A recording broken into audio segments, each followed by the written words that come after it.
want to share just a little bit about the Daisy Award. In 1999, a patient, Patrick Barnes, was diagnosed with idiopathic thrombocytopenia purpura. And that was actually after 2 experiences with Hodgkin's disease, so he struggled a lot. During his hospitalization, Patrick and his family experienced what they described as the best of nursing care. The nurses were the ones that dealt with his complex medical situation and provided ongoing loving care. It was the nursing excellence, the kindness, and the compassion during Patrick's hospitalization that the family really remembered and wanted to acknowledge and honor. Nurses were always present, always caring, and always comforting during this time. Just so sweet. Days later, after Patrick passed, the family talked about what they could do to recognize the excellent nursing care he received. His wife came up with the acronym DAISY, which stands for Diseases Attacking the Immune System. This was the beginning of the DAISY Award that is given for extraordinary nursing care and recognizing extraordinary nurses. And it's recognized across the United States in terms of healthcare facilities, and I believe actually outside the United States, the award and recognition is now being applied to nurses like yourself. So the DAISY Award was established to celebrate again the extraordinary compassion that nurses like you provide to their patients, and just like you do every day for your patients. So I would like to now let Marcia say a few words about the specific nomination for you, Angela. I think it's for me. Do you want to hold them for me?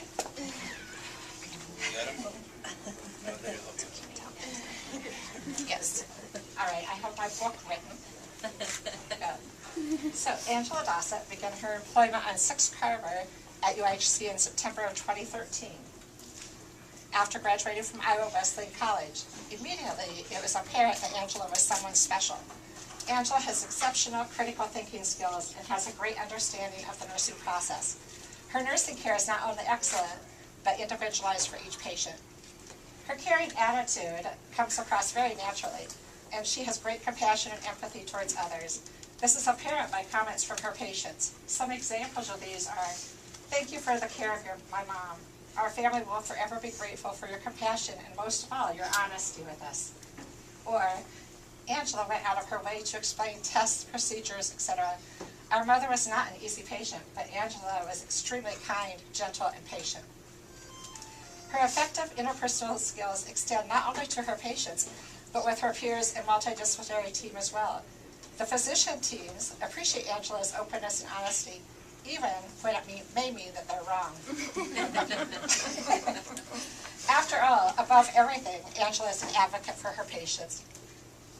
During her time on 6 Carver, Angela has achieved many things. Within her first year here, she decided that she would be on the Department of Nursing Pain Committee as the 6 Carver representative. She is dedicated to this and attends the meetings consistently. But not only does she attend the meetings, she brings back the information for the nursing staff.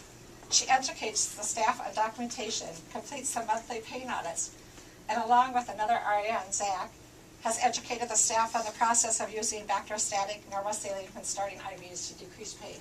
It's still in progress, but yeah. Angela has become the preceptor of choice. Many students and new staff request to have Angela as their preceptor. The last 2 staff that she precepted for their senior internship ended up accepting an RN position on 6 Carver, and I'm sure the one she's precepting now will follow their footsteps. She takes educating the new nurses very seriously and with a high level of responsibility. Angela was on the planning committee for the General Medicine Nursing Conference this year and recently became a certified medical surgical nurse. Angela does have a life outside of the UHC walls as well.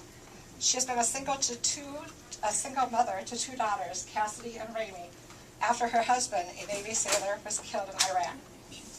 She was a volunteer for many years in her community of Buffalo, including soccer coach, music boosters, nursing home.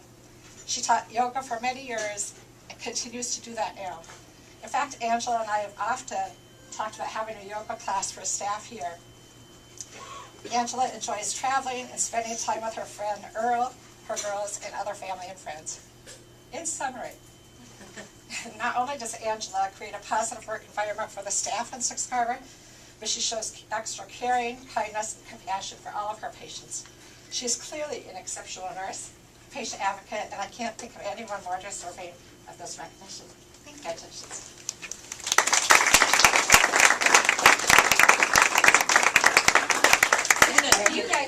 here. Well, I have something I would like to read as well. So my turn? Okay. You're making me cry. If I see tears, I'm just such a marshmallow. I can't help it. One tear and that's all. Okay, I'm gonna hold myself together. My father, Bob White, has been in and out of numerous hospitals for years. He has a history of drug use and alcoholism from the past, but he was sober for nearly 4 years. Most nurses, judges past, tend not to show sympathy or compassion. This hospital has done a great job of not letting that affect their care towards him. More specifically, there is Angela. All right. Okay. She spent a lot of time getting to know him as a person rather than just his history of bad choices. She showed him that she genuinely cared about all aspects of his health and well-being. She treated him as if he was a dear friend. This also meant she had to be strict and blunt with him and taking care of himself outside of the hospital. She spent a lot of time helping her family understand exactly how we can help him get better and told us to never give up hope. She's extremely knowledgeable and informative. She's a true reflection of what every amazing nurse should want to be. Fortunately, my dad's not able to be here. I'm sorry. He passed away, but he wanted to make sure that Angela got this award. He'd be very proud. Thank you. You're killing me, girl. I'm sorry. Okay. Congratulations.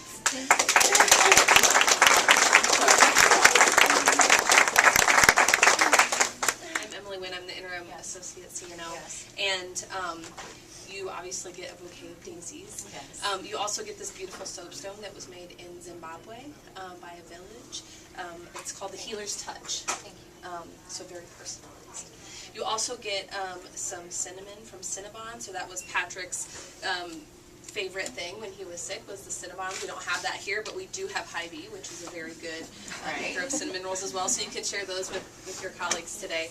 And then you also get a copy of the nomination, a pin to wear to show that you are a Daisy nurse, as well as your certificate. Okay, thank you. So lots of great stuff, and a wonderful tote to carry it all in. Thank you. Not only that, she has a banner. Oh yes, and a giant banner with your name on it. Thank you. So congratulations. Thank you very much.